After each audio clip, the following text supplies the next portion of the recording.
Thank you for coming in. Next is Miss Philippines Earth Fire 2021, Ronnie Meneses from Mandaluyong City. Hi, good evening.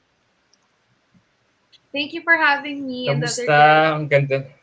Hi naman. Thank you. And next is Miss Rosel Songano, Miss Philippines Earth Water 2021. Hi, Adam. Thanks for having us. You're welcome. And next is Miss Philippines Earth Air 2021, Amira Almamari. And good evening. Hi, Adam. Thanks for having us. You're welcome. And finally, the newly crowned Miss Philippines Earth. Say hello to Miss Naela Alshorbaji. Hello, Naela. Hi, Adam. It's nice to see you again. I'm so happy to be here. Girls, you are looking so amazing tonight. Grabe. 3 days after your crowning moment, how has it been? Anyone can start. Let's start with Ronnie. Very tiring agad. Yung akala namin makakapagpahinga kami, hindi pa tapos. So far, sunod yung interview namin. Pero bawat interview naman, super fun. And we're learning something new. So, okay lang. Next time na kami mag-rest. Yeah, oo. Masaya tong media tour na to. Kaya savor each moment. Quickly. So I agree with Ronnie. It's gonna take a week. Well, it's not yet even a week.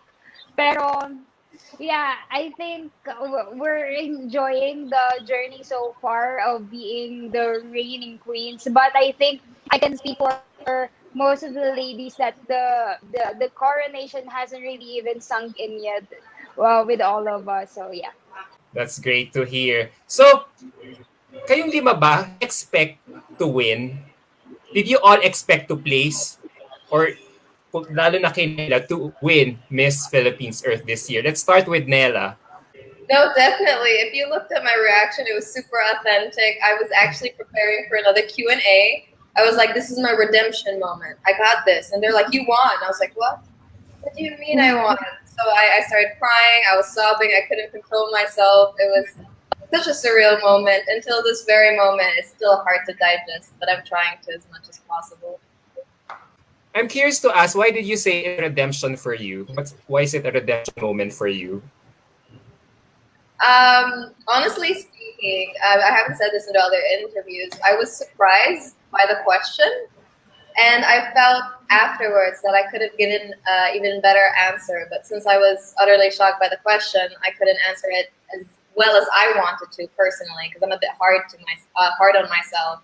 So now standing, and I thought this was my redemption moment. They told me I won, and I was like, oh, I didn't know what was going to go on. All right. So what about you, Rosel? Did you expect to place so high in this competition? I mean, I don't think we enter a pageant expecting the worst, but there was a time that I wanted to back out a week before finals, but my mother persuaded me not to. So when yeah, but finals night came, I was really shocked that I got into the top 5, and I hugged the woman who made it all come real for me. Yeah, that was a very touching moment. Wait, what made you almost back out? Hindi mo nakayanan ng pressure? Siguro this was the most difficult pageant that I've gone through. I mean, I was expecting it. But siguro I was losing that endurance because it was taking a long time, and seeing all of these hot pics and all of these doubtful comments about me, especially from people that are close to me, it took its toll on my mental health. But I'm so glad that I pressed on in spite of it. I'm so Hindi glad. nasa sayo ang huling halakhak. Right, Rosel? What about you, Ronnie? Do you feel the same way? Katulad nung nararamdaman ni Rosel, vindication? Actually, yun nga kasi nabanggit din to last interview namin na never, parang hindi naman ako front runner, tapos bihira ako mapunta sa mga topics, or kung nandun ako laging sa bottom. Pero yan, hindi ko naman siya masyadong pina-apekto sa akin kasi sabi ko, hintayin nyo na lang.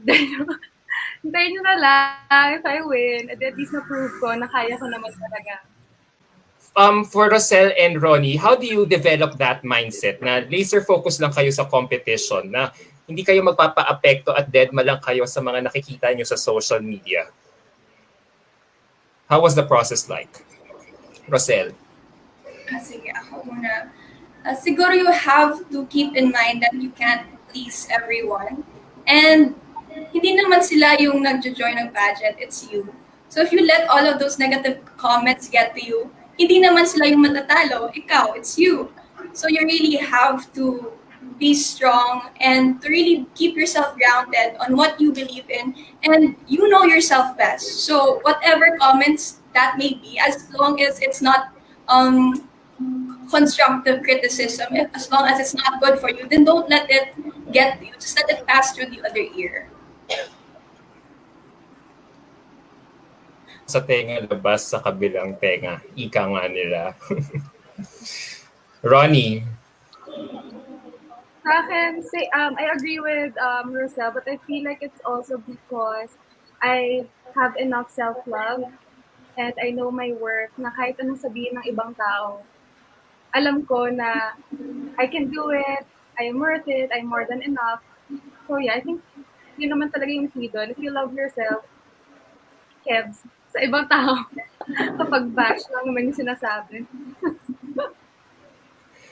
Gusto ko yan. Kebs. Yan ang operating word ko sa pageantry. Kebs sa mga bashers. Diba? Kebs. Bala kayo dyan. Wait, before we eat, can we give a shout out to some of our viewers who are all tuned in? Jai McKinley is saying, sa Iloilo, congrats. Thank you so much. Kurt, pa-shout out naman kay Queen Naela. Congrats to all. Hi, Kurt. Hello po. Sorry. Thank you. Si Alexander Williams dito, show your introductions and shouting out example. I am blank and I am your Miss Earth Philippines. Pa-shout out naman po. Sinong game? Kahit dalawa lang sa inyo. Si Sophia. Sige. Hindi ko masyado natatanong si Sophia. Okay. I like this one. Okay. I am Sofia Lopez Galvez, your Miss Philippines Earth Ecotourism 2021. Woo! Si Amira naman, si Amira. Okay. I am Amira Almamari, and I am your Miss Philippines Air 2021. Woo! Whoopee! Turn, Rosel. I am Rosel Angela Sungano, your Miss Philippines Earth Water 2021. Nawawalan ako ng boses. Woo! Ay, opensya na. Ni-skip kita. Oo nga pala. Si Ronnie naman. I am Ronnie Manassas, your Miss Philippines Fire 2021.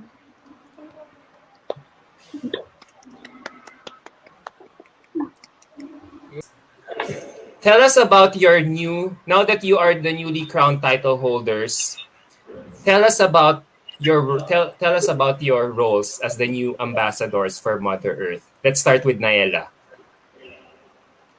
Well, what do you mean by roles? Like what we'll be doing for the past year, what our projects are moving forward? No, in terms of ambassadorship, now that you are the newly crowned title holder, kasi sinasabi nila, you guys are the ambassadors for Mother Earth. So, Ano yung, can you define your role as the ambassador for Mother Earth with this new title that you have?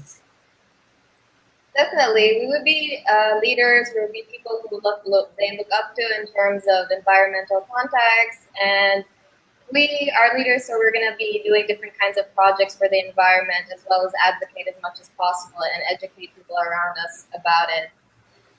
So that is our role in society, and that's why we joined the pageant, because we want to do that to move forward and develop a greener Earth for everybody.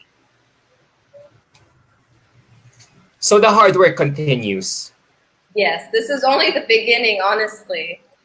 We fight so hard so that we can get this platform, so that we can educate the people around us. So the work starts now. So do you agree with Diella, Amira? Yes, actually, I feel like the Media Week is the lightest part of our journey as reigning queens in Miss Philippines Earth, because we do have responsibilities, not only for advocacy, because now we have the platform to advocate for even more environmental problems. So I think it's our role to also educate the masses through our simple ways to social media, through our projects, and things like that. All right. What about you, Sophia? I agree with the both of them. I would just like to add that we're also innovators because we have five heads in here that are coming together to create new ideas. So aside from our individual advocacies, I believe that in the near future you can expect innovations from us in terms of protecting our environment. Oh, that's nice. That's nice to hear. So, alam nyo, kaya excited ako to do this interviews because I want to know all your experiences competing in this virtual format. Kasi syempre, hindi kayo nag-live format or traditional pageant format for Miss Philippines Earth this year. So, eto nga, di ba, before we came in for this interview, lagi ako nawawalan ng internet. So, all throughout your journey, kayo ba, hindi ba kayo kinabahan din na parang, shucks, baka mawalan din ako ng internet from time to time? Kasi knowing na yung mga rounds nyo, yung mga crucial rounds nyo is done online. Who wants to start? Let's start with Ronnie.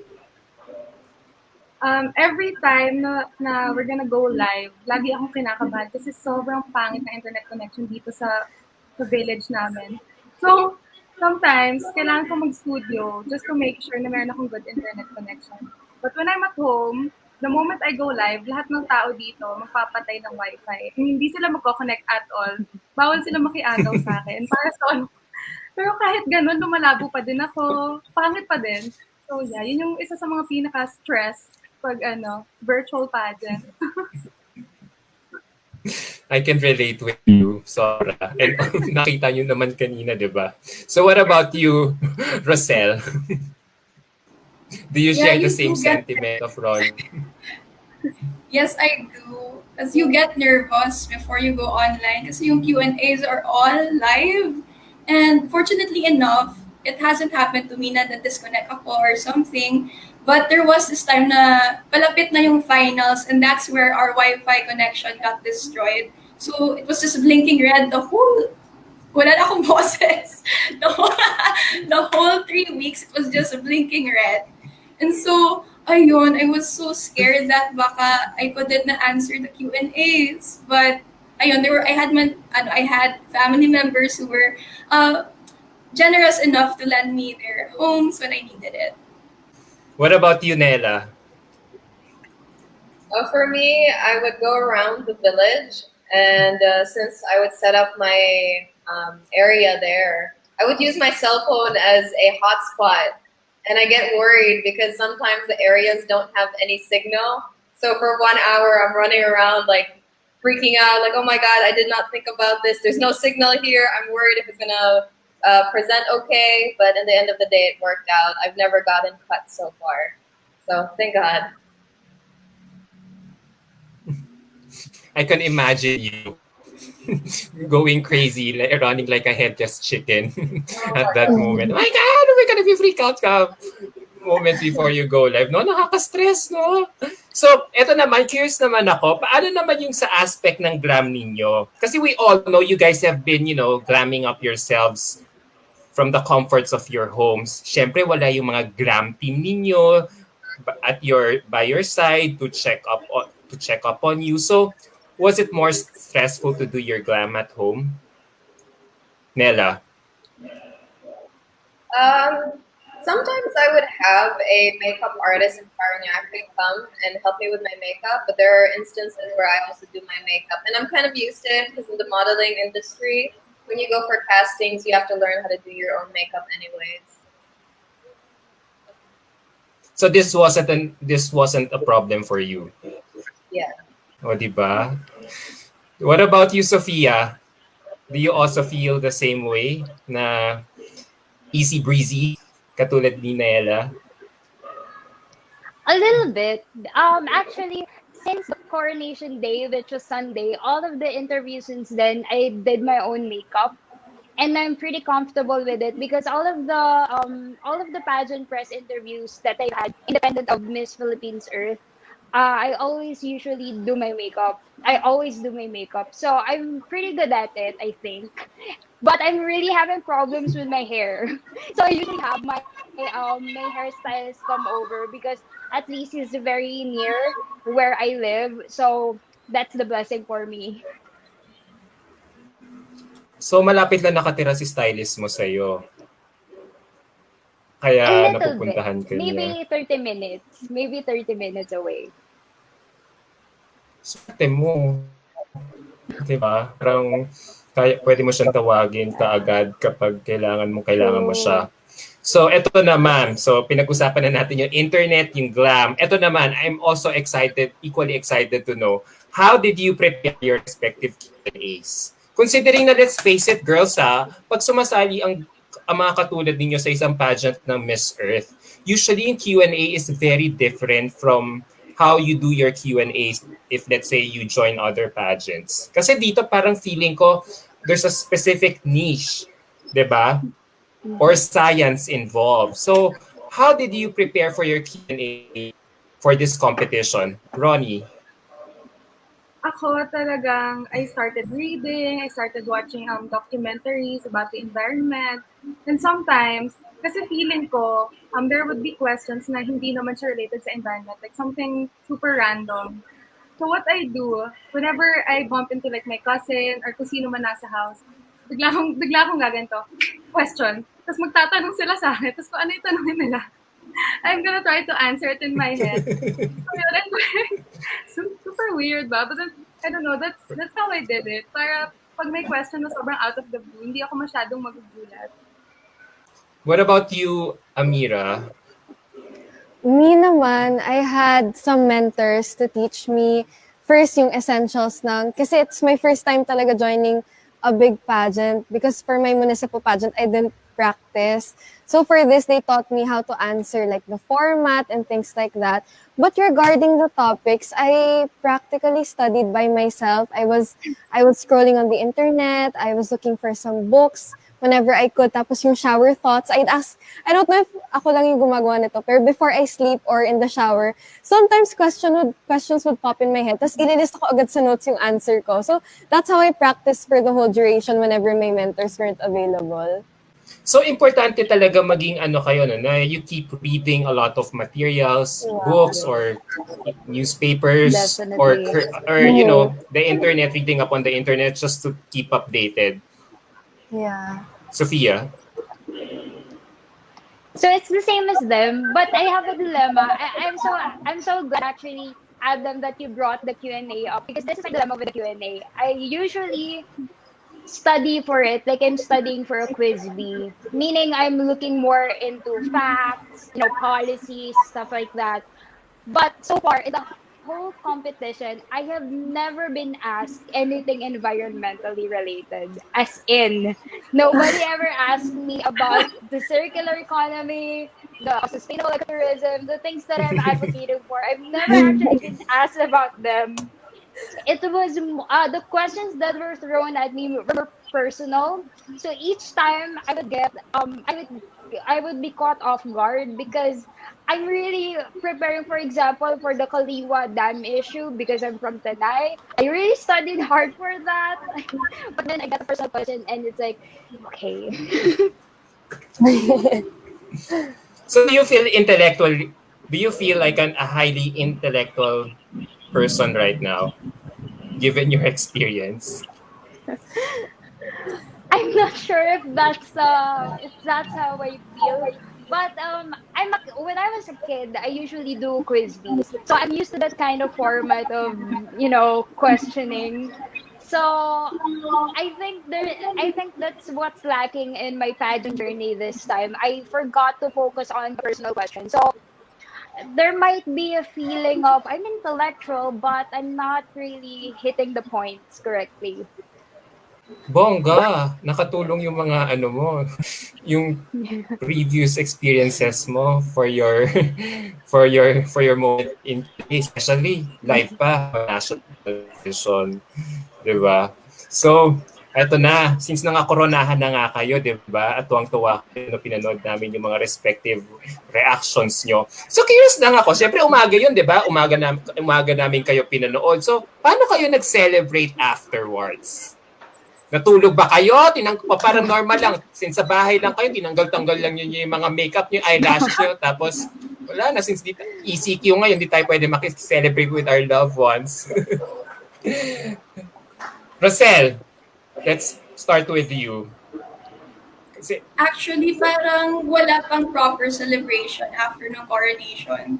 Because right after, we had an interview agad with ASAP. And so, we really couldn't spend time with families. It was really a small gathering na kain lang, but walang anything grandiose or big. what about you, Nella? Siyempre, you have the crown now. Did you celebrate with your team? I wasn't able to properly celebrate because after I got crowned, I had work, so I had to go work. I did a little celebration with my brother because he lives right next to me.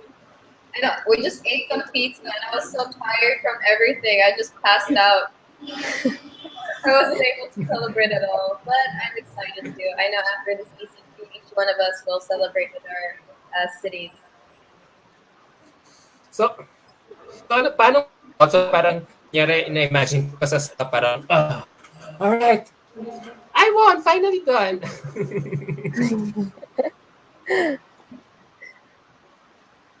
Yeah, it's kind of like I won, and it's not like that. It's more like I won, and now I have to keep going. So it's like instead of a marathon, now it's a triathlon. And so far, kaya pa naman. Yeah, kayanin ko.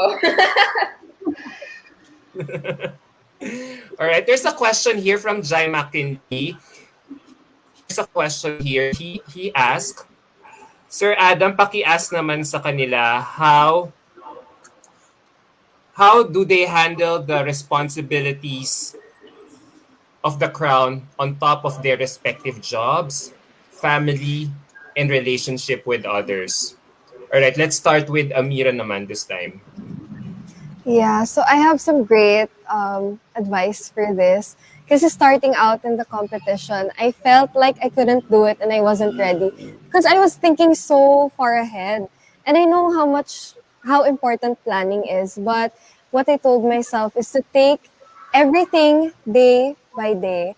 So you focus on what you have to do today and then tomorrow and then the next day. So you don't feel too overwhelmed. So that's what I've been doing right now. If we have interviews in the next days, I don't think about them yet. I just focus on what's today and probably my future plans very, very vaguely lang. Nice, nice. What about you, Ronnie? Ito si Ronnie, ang daming ginagawa nito eh. Ang daming advocacy, tapos vegetarian pa. So,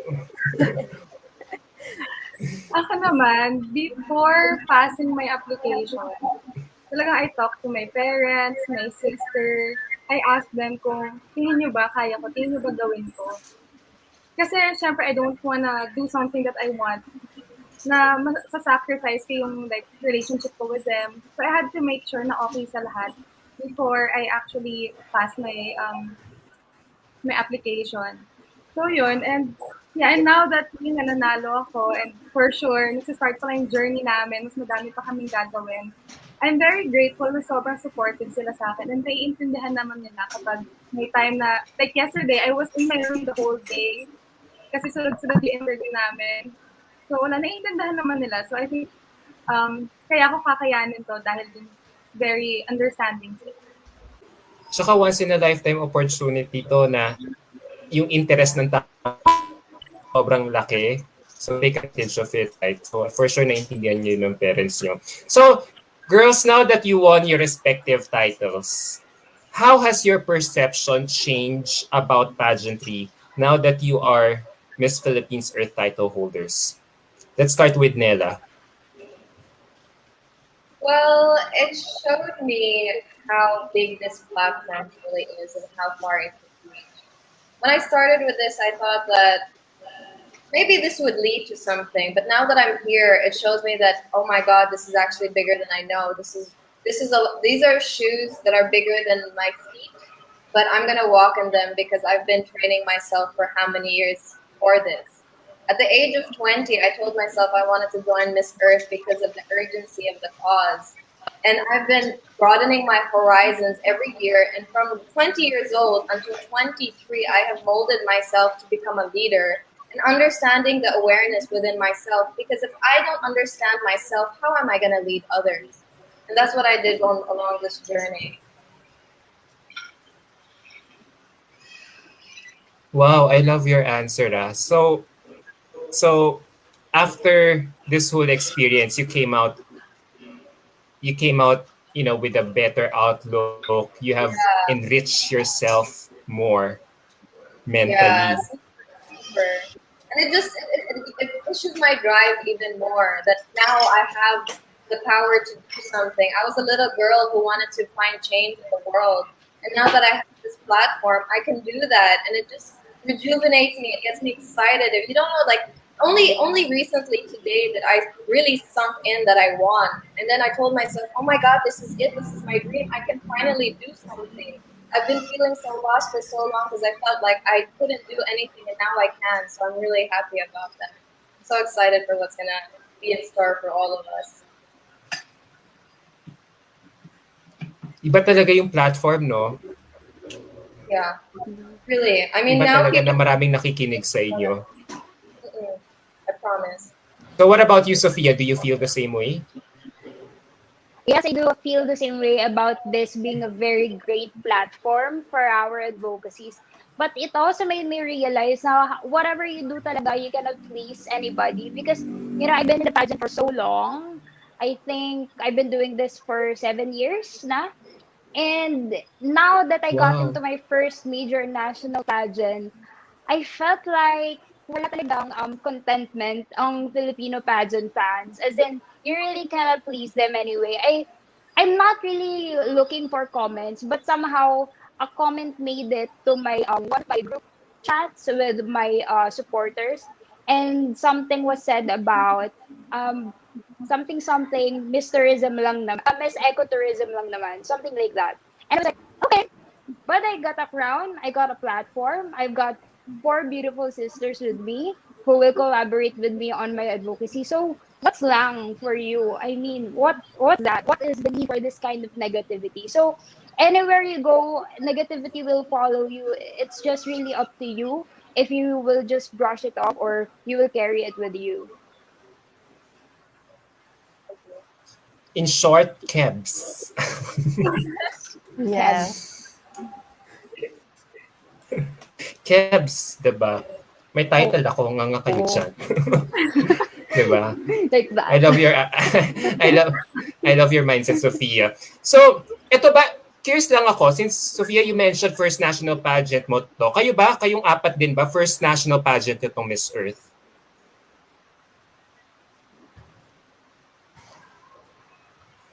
No?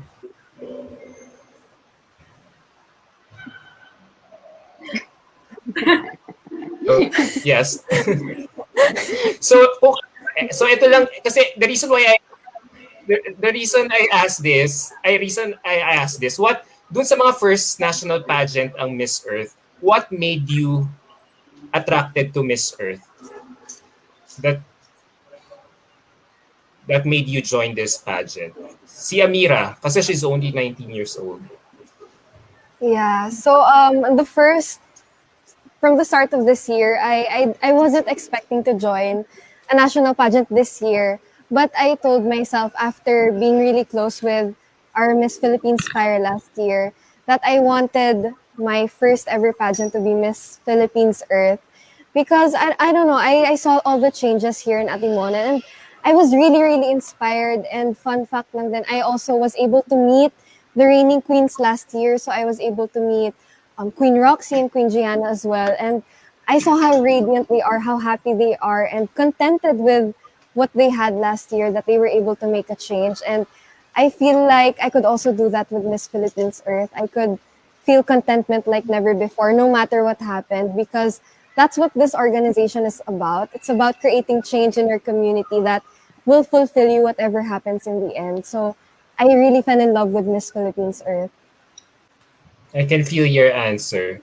So, alam niyo yun, now that you are newly crowned title holders, kayo ba, bago pa kayo sumali sa Miss Philippines Earth, have you all been environmentally conscious at the very least? Or what have you, sige, what have you, kung environmentally conscious kayo, what specific things have you implemented in your respect lives in order to become environmentally friendly? Let's start with Rosel. Ako, I'll be honest, I wasn't living a sustainable way of life until 2019. Nakita ko na yung mga wildfires in Australia and Amazonian wildfires. And so that really started my love for the environment. And it started within the university. Na we would sell metal straw sets for as low as 50 pesos or just simply go around the canteen with a sign that said, please throw your trash in the trash bin. And then I would pick that up and bring it to me at home. I would limit my usage of single-use plastics. I would use reusable bags instead. And since I really love fashion, I would also incorporate these trash into my costumes for my self-indulgent photo shoots. And since I also love fashion, I would not buy from fast fashion businesses, but instead really thrift because hashtag ukay ukay is life. So I learned a lot, but I'm still learning to live a more sustainable way of life. That's nice. You were raising your hand, Nella. Were Oh, you no, about to say something? yeah. When she said that, I was like, I agree. So hindi ka pwedeng hindi ka lang pwedeng parang all your life hindi ka environmentally conscious tapos you're joining Miss Earth, doon ka lang magiging environmentally conscious or friendly. It doesn't work that way, Nella. I don't believe so because it really depends. Maybe somebody can find their heart within the pageant, but I feel like a lot of these girls found it prior to the pageant because you can feel it. When you're talking about the environment, you can see it in the way that they speak. They're not awkward, they're passionate, the way that they show the world. Because it's hard to talk about your advocacy when you actually don't care. True. So, kailangan talaga maging lifestyle talaga siya, no? Or innate in you at the very least to do these things. Sophia. Yes, I think so. Um, I also agree with Naila that it can happen within the pageant itself. Like you found an appreciation for environmental protection. But I guess in each and every one of us, we already have this type of awareness within. Like for example, in my case, my major environmental awakening was Bagyong Ondoy. I literally swam in the floodwaters because back then I was living in Montalban and it was one of the most ravaged by the storm.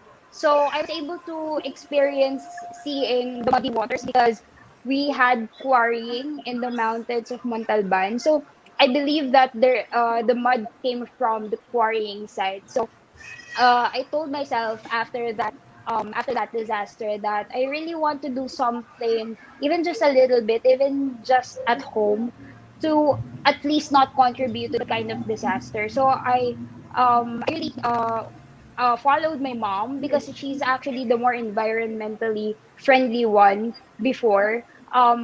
I learned how to segregate my waste. I learned how to sew my clothes so I can repurpose them and not just throw them away when they're useless. So those are the things that I really did, at least at the comfort of my home. Pero ang tapang mo ha, you swam during the I had during a flood. Buti I had to. hindi ka natakot sa leptospirosis. It was actually parang ano na lang siya, last minute decision because we were still trying to save our appliances and everything. But we didn't expect that it was gonna go as high up as the first floor of our home. So when it got to, I think, belly or tummy level, that's when we really decided we really have to get out of here. And there was no other way. The current was really strong, so I cannot technically walk, so I had to swim. Alright. Wow.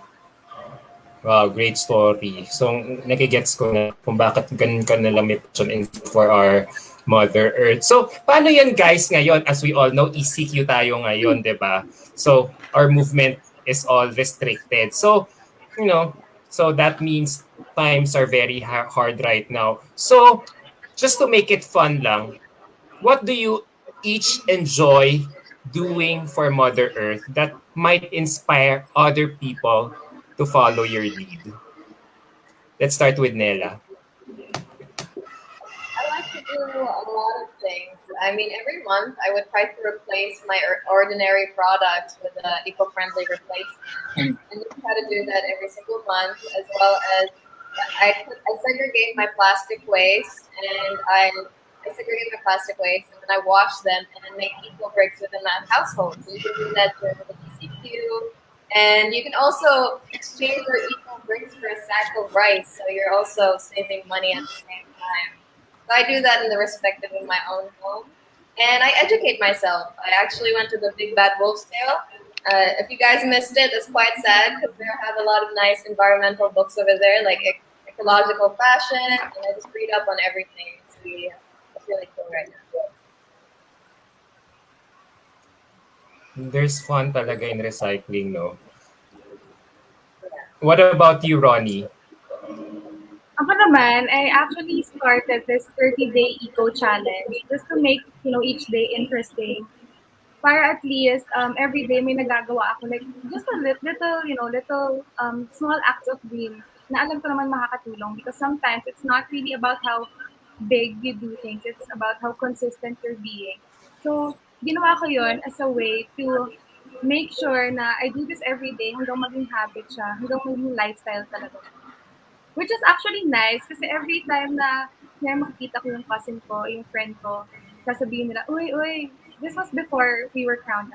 Uy, si Miss Earth, nagpa-plastic kayo, lagot, ganyan. So parang nako-conscious sila. So in a way, nakakatuwa na rin kasi, it kind of pushes them to aim for sustainability. So, yun, nakakatuwa naman. So paano yan, guys?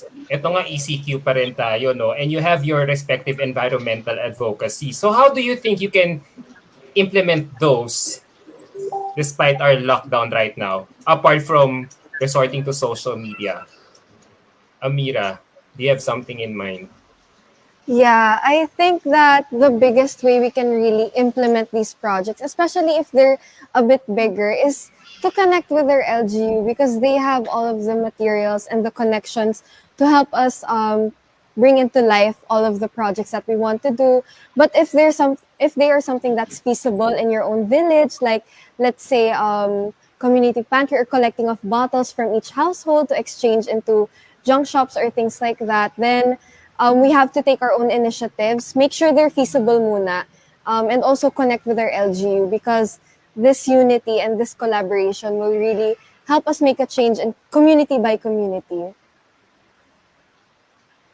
I like that. Partner with your LGU. Yeah. Mm-hmm. Engage with your respective LGUs. Sophia, do you have something also in mind? Mhm.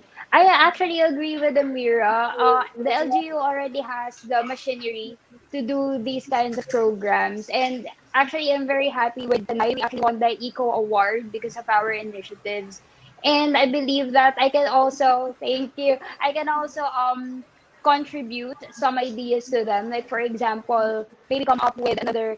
So we actually have this program. It's called Buzzer Raffle. So in exchange for solid waste, we give them tickets for a raffle. So maybe we can come up with another program such as that. Nice, nice. Alam mo yon, natutuwa talaga ako na talagang you guys are very passionate about saving Mother Earth. So, may curious lang ako kasi nga, for sure, the reason why, kayo ba talaga when you joined Miss Earth, was it because of the platform? Or secondary na lang yung glam and yung glitz? Or is it the other way around na the glitz and glam tapos you take advantage of the platform? Rosel, for an 18-year-old, how do you think? Glitz or glam before platform or platform before glitz and glam when joining a pageant? It's definitely the platform first because, to be honest with you, I didn't think I was conventionally beautiful. But I had my best friend tell me na what makes you beautiful isn't your physical appearance, but really what you want to speak for, what you want to voice out. And I really wanted to voice out na anyone can be an advocate. And siguro that's what I did through the arts because it's nice to see that around Iloilo City, there are murals everywhere. So it's like a little reminder for everyone to save the environment because most of our paintings here are really centered on environmental protection. So, ayun, it's really platform before the glitz and the glamour. That just, I don't think that's even, necessary.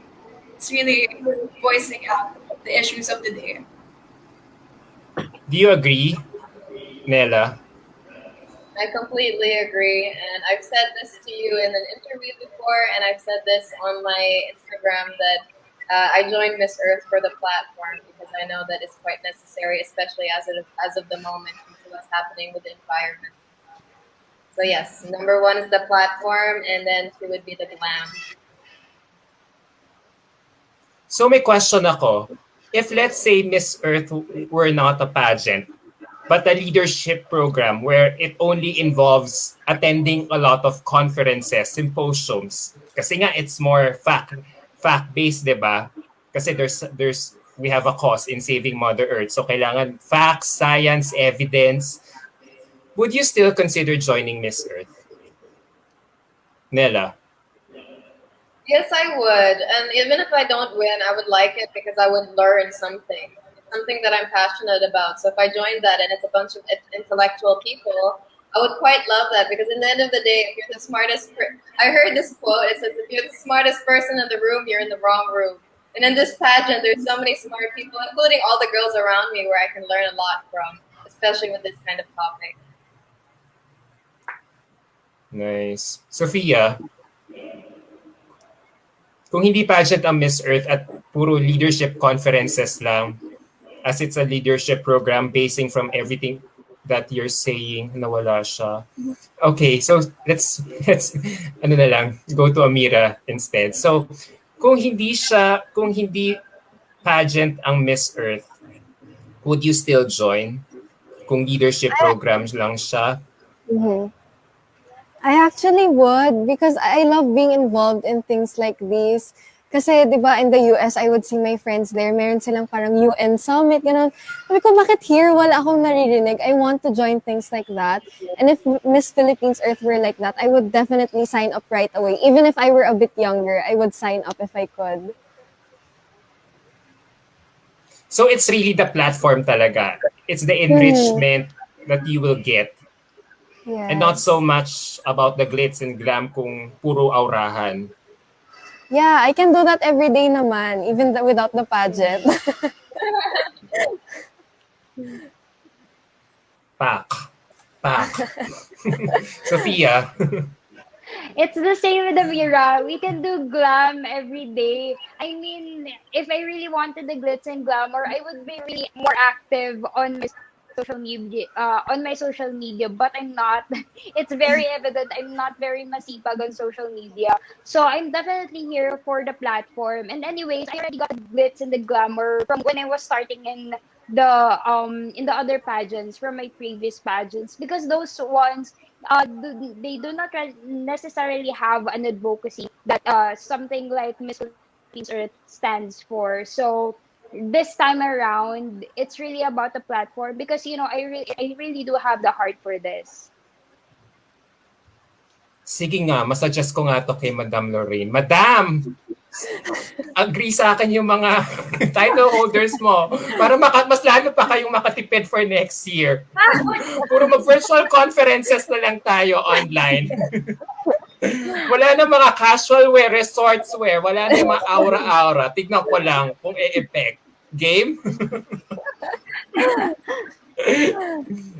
But seriously, guys, I'm really impressed with all your answers. Na talaga you really take heart talaga what Miss Earth is all about. So, with all 5 of you right now, how do you think you can make a lasting change for Mother Earth? Or if not, at least in this platform. Let's start with Rosel. I think it's good that there's diversity in our advocacies and that we come from different parts of the country.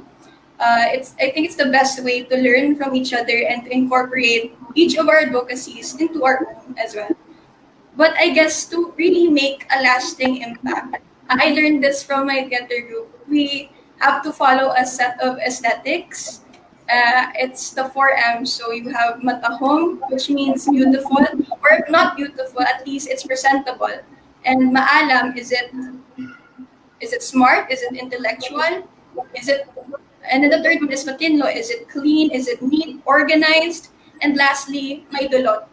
Does it reach to you? Does it peer right into your soul? Does it leave a message? And siguro, with all of those combined, we can come up with something that leaves a lasting message and impact. Girl, ang lalim mo. Palakpak na lang ako. Amira, your turn. Grabe, I don't know how to follow that. Pero I agree with what she said, but I want to focus more on touching the hearts of people, because I think if we are able to pierce talaga their hearts and make them realize that our actions are affecting the earth, not only our generation, but the next generations. And I think we would make conscious efforts to actually change the earth or hopefully heal it, because personally, I knew I had it in me to influence other people, because I was very passionate in a lot of my stances and my stands, even in junior high school. And people would come up to me and say that, thank you for speaking out because you inspired me to educate myself. So I think through our platforms and together, hopefully we can document all of our actions. We can leave a lasting impact by changing the behavior of people.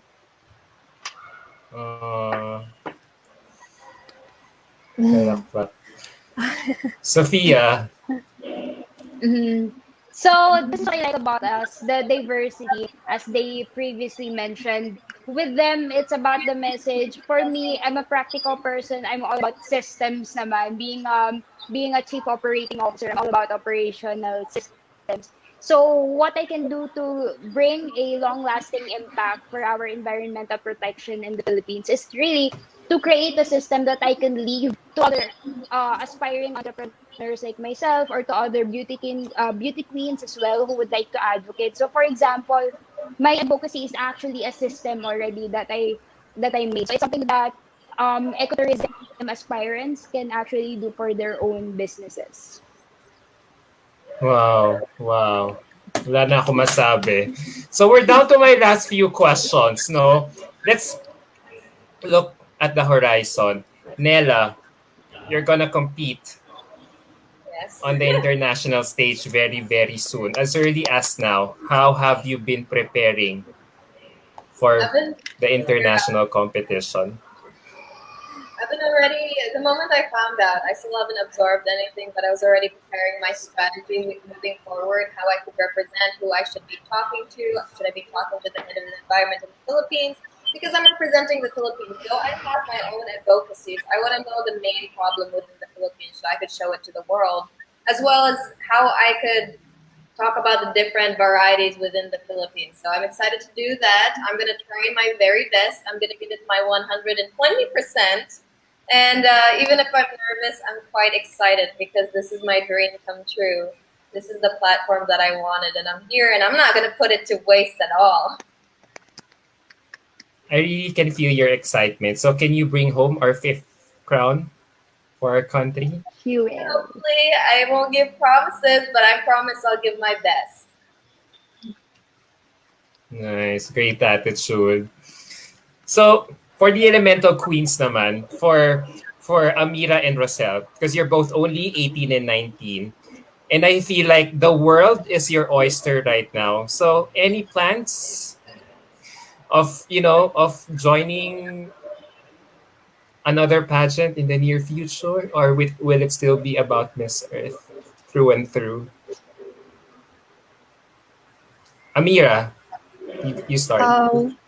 For now, I can't say because I really am enjoying my reign, and I've mentioned that I have a sense of fulfillment and contentment with my placement here in Miss Philippines Earth. So I want to focus on that right now. Let's see in the near future if I announce something, if I want to join, because I know I am young talaga. For now, I can't say. I'm happy. Masaya talaga ako ngayon. Yeah, enjoy niyo muna yung rain, 'di ba? Tsaka na Mm-mm. 'yan. What about you, Rosel? Same here. I don't have plans right now. I'm just trying to focus on the now and the responsibilities that come with the crown that we just got. So, ayun. I'm not naman closing my doors or anything. I'm really young, but right now, let's focus on the Miss Philippines Earth crown. Nice, nice. Kay Ronnie naman, I saw your Instagram post na you talk about, getting vindicated kasi nga you were in everyone's list, 'di ba? So, how did you attack your how did you, navigate through this competition, and how has your family dealt with it? Especially your dad kasi feeling ko without you saying it, you're living up to your dad's name. So, curious lang ako to ask, was your dad a stage father, or he just let you the whole time to be yourself in this competition? Actually, my dad is super supportive, pero sobra din siya kung mataranta. So, like, buong pageant, hindi siya nanood ng kahit anong segment, I think. Even yung sa coronation night, muntik na siyang hindi manood. Kasi sobrang hindi niya kinakaya yung kaba, yung pressure, like, he couldn't sleep. Kasi alam mo yung mapipil mo siya, like, after namin mag-dinner, parang gaganto siya, akyat na ako. Tapos matutulog na siya, pero hindi siya makakatulog. As in, ganun siyang type ng tao. But then at the same time, ramdam ko na sobrang supportive naman siya. So, he just let me do my thing. And then, like one time, nasa car kami, bigla lang niya sinabi na, tingin mo ba mananalo ka? Gumanon siya. Tapos parang ako, sana? Tapos parang siya, hindi, mananalo ka, alam ko yan. That's your destiny. I believe in you. Mananalo ka na, alam ko yan. Tapos parang ako, sabi ko, okay na ako doon. The fact na sinabi na yun, I'm okay na, I'm happy. Tapos yung nanalo ako, sobra-sobra na. This is already a blessing. Kasi yung sinabi pa lang dad ko and yung support ng family ko, panalo na ako dun eh. So, Oh, no words. I felt you there. Sana ma-meet ko yung dad mo in the near future personally. Yeah. Because I feel like, he's a doting dad to you. So, for Sophia naman, correct me if I'm wrong, but is this the first time that someone got crowned as Miss Ecotourism? O binalik lang tong No. title na to after such a long while? I think the ecotourism title has been around for a while. Kasi I remember, and I just saw this post on Instagram that Maria Venus Raw was actually an ecotourism Miss Philippines Ecotourism 2008, if I'm not mistaken.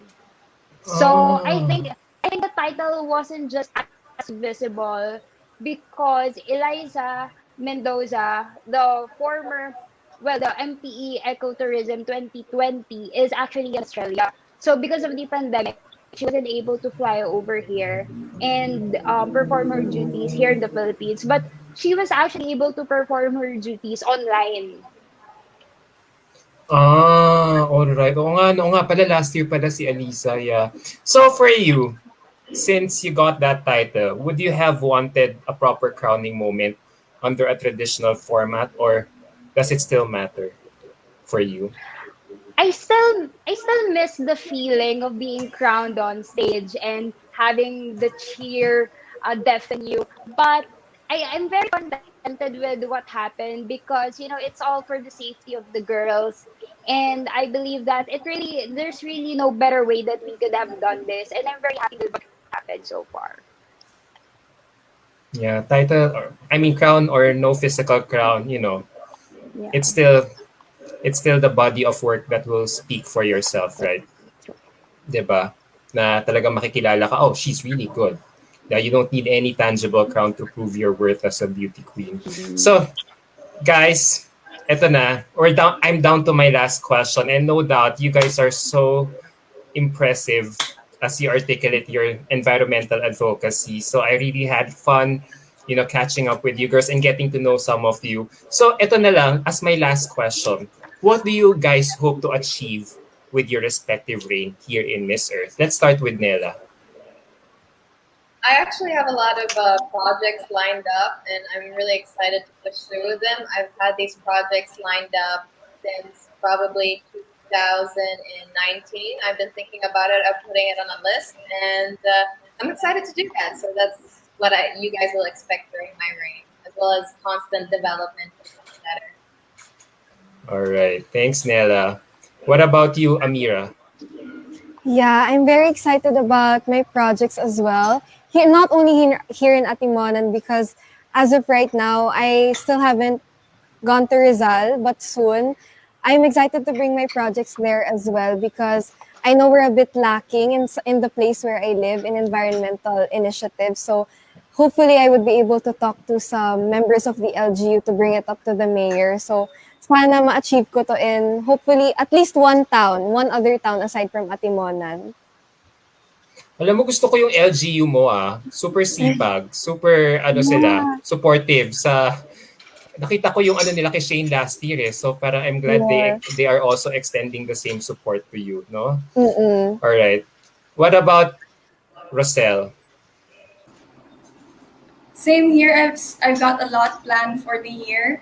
So together with my theater group, I'd like to continue putting content out there. And I talked with our artistic director kanina, and he told me that we had something lined up for next year's Earth Day. And I'm really excited for that. It's a big play. And regarding naman sa mga communities ko, I can't wait to come back there and raise funds for them through my initiatives. Kasi they're not just struggling with livelihood and financially, but they also have environmental issues na parang kinakat down yung mga bamboo trees nila to make charcoal. So there's a lot of deforestation going out there. So I'd like to address that issue as well with the help of the LGU in Cabatuan.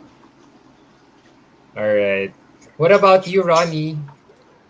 Me, I'm also very excited because I am forming an organization in my province, sa Bulacan, and I'm just excited to bring the queens there as well. So, para makapagbigay sila ng ideas, ng input. But more so, I am excited for the project na binibuild namin 5. Because, yun yung mga pinagpaplanuhan pa namin. And I know kasi, di ba, there is strength in numbers.